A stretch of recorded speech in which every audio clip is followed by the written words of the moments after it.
Hey guys, thank you for joining us again, car system installation. We're going to show you a mirror replacement with GPS and a backup camera on Cadillac CTS 2014. So first of all, we're going to show you the reverse. We put the vehicle in reverse so you can see the back.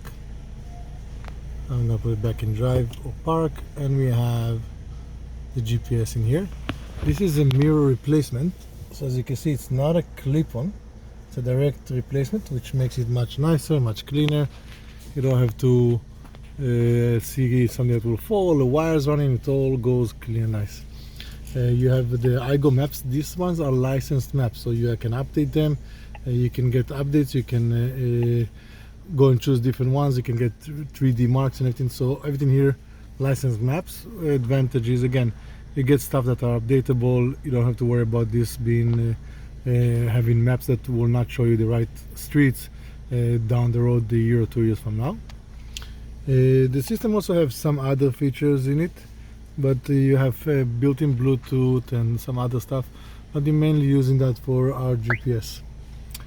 For mirror replacement and other electronics for cars, you can always find us at Car System Installation. Subscribe to our channel, and we'll see you next time. Have a good day.